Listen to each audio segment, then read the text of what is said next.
This is the VOA Special English Agriculture Report. This June, in Brazil, delegates will mark the 20th anniversary of what is commonly known as the Earth Summit. The United Nations Conference on Environment and Development took place in Rio de Janeiro in 1992.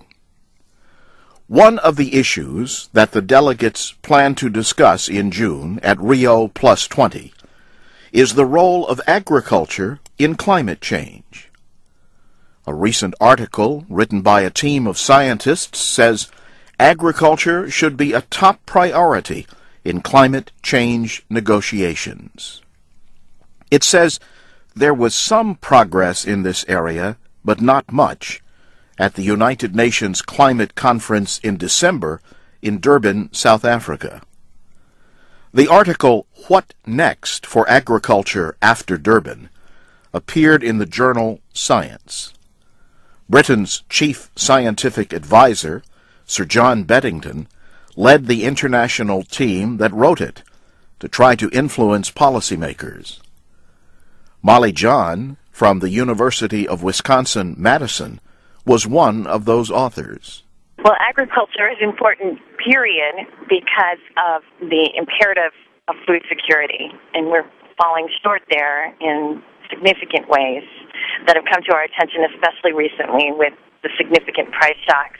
Prices on the world market have remained high since the food crisis of 2007 and 2008. Professor Jahn says agriculture is a major producer of greenhouse gases, blamed for trapping heat in the atmosphere. But agriculture also offers ways to lessen their effects with known and proven farming practices. So it represents both an activity that's essential for our survival, an activity that is threatened by climate change, especially in vulnerable parts of the world, and an opportunity to better manage meeting our needs while we reduce the emissions of various greenhouse gases that are accumulating in the atmosphere. Professor Jahn says moving toward climate-smart agriculture should be at the center of policy considerations.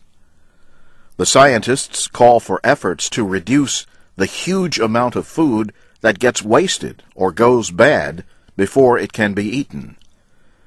Professor Jahn says another recommendation is for farmers to plant more crops that put less pressure on the environment.